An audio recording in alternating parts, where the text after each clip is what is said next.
সুশাসনের পাশাপাশি সাধারণ মানুষের সঙ্গে সুসম্পর্ক গড়ে তোলা অত্যন্ত গুরুত্বপূর্ণ বলে জানালেন মুখ্যমন্ত্রী মানিক সাহা। একই সাথে অটল বিহারী বাজপেয়ীর জন্মদিনে সম্প্রীতির বার্তা দিলেন মুখ্যমন্ত্রী। প্রদেশ বিজেপি কার্যালয়ে প্রাক্তন প্রধানমন্ত্রী অটল বিহারী বাজপেয়ীর প্রতিষ্ঠাতা সভাপতি অটল বিহারী বাজপেয়ীর জন্মদিন পালন অনুষ্ঠানে মুখ্যমন্ত্রী মানিক সাহা দলীয় নেতাকর্মী সমর্থকদের প্রতি এই আহ্বান জানিয়েছেন। 1924 সালের 25 ডিসেম্বর মধ্যপ্রদেশের গোয়ালিয়রে দেশের প্রাক্তন প্রধানমন্ত্রী তথা বিজেপির প্রতিষ্ঠাতা সভাপতি অটল বিহারী বাজপেয়ীর জন্ম। বাবা কৃষ্ণ বিহারী বাজপেয়ী, মা কৃষ্ণা দেবী। এই ছেলেই পরবর্তীতে ভারতের পথিতযশা প্রধানমন্ত্রীদের অন্যতম ভারতরত্ন পদ্মবিভূষণ অটল বিহারী বাজপেয়ী। 1980 সালে জনসংঘ পরিবর্তিত বিজেপির প্রতিষ্ঠাতা এবং অটল বিহারী বাজপেয়ী বিজেপির প্রথম সভাপতি। 25 ডিসেম্বর গোটা বিশ্বে যখন যীশু খ্রিস্টের জন্মদিন বড়দিন হিসেবে পালন চলছে, পাশাপাশি একই দিনে গোটা ভারত অটল বিহারী বাজপেয়ীর জন্মদিনটি জাতীয় সুশাসন দিবস হিসেবে উদযাপিত। 2014 সালে নরেন্দ্র মোদী প্রধানমন্ত্রী হিসেবে দায়িত্ব নিয়ে 25 ডিসেম্বরকে অটল বিহারী বাজপেয়ীর জন্মদিবস উপলক্ষে দিনটিকে সুশাসন দিবস হিসেবে ঘোষণা করেন। রাজ্যেও সোমবার দিনটি যথাযোগ্য মর্যাদায় পালিত। এদিন রাজ্যে ভিন্ন ভিন্ন আঙ্গিকে বিজেপি অটল বিহারী বাজপেয়ীর জন্মদিন পালন করল। কৃষ্ণনগরস্থিত বিজেপি প্রদেশ কার্যালয়ে শ্রদ্ধা ভক্তি সহকারে বিজেপির নেতাকর্মী সমর্থকরা অটল বিহারী বাজপেয়ীর জন্মদিন পালন করলেন।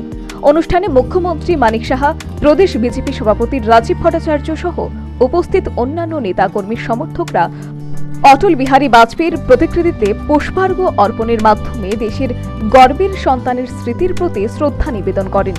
কার্যত এক্ষেত্রে দিনটি সুশাসন দিবস হিসেবে পালিত। এর মধ্যে সুশাসনের পাশাপাশি সাধারণ মানুষের সঙ্গে সুসম্পর্ক গড়ে তোলা অত্যন্ত গুরুত্বপূর্ণ বলে অনুষ্ঠানে নিজ বক্তব্যে জানালেন মুখ্যমন্ত্রী মানিক সাহা।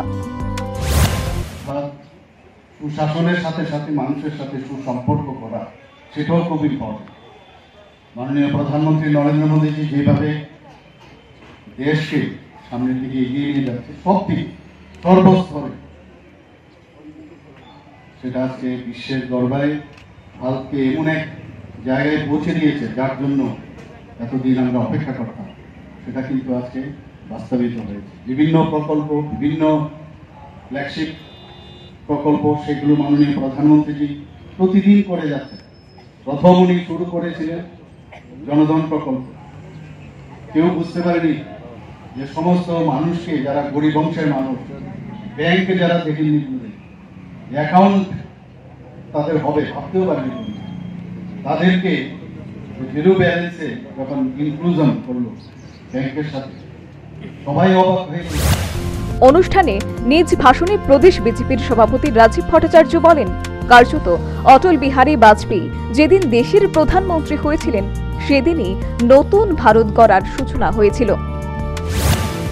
এই যে আমরা নতুন ভারত দেখছি, তার যে শুভ রচনা আমাদের বাজপেয়ীজি যখন প্রধানমন্ত্রী হয়েছিলেন তার সেদিনই শুরুয়াত হয়েছে। আজকে যে সুশাসনের কথা বলছি, সেই সুশাসন বাজপেয়ীজির সময় শুরুয়াত হয়েছে।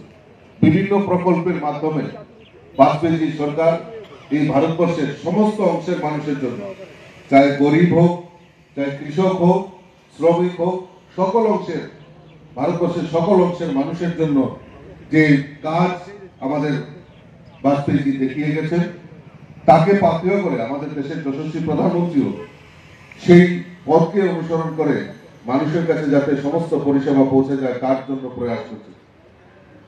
আমরা সবাই জানি।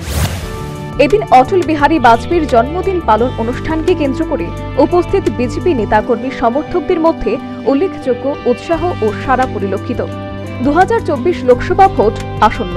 এর আগে অটল বিহারী বাজপেয়ীর জন্মদিন পালন অনুষ্ঠানের মাধ্যমে বিজেপির নেতাকর্মী সমর্থকরা নতুন করে উজ্জীবিত হওয়ার রসদ পেল বলে রাজনৈতিক বিশেষজ্ঞ মহলের অভিমত। Bureau report, news vanguard.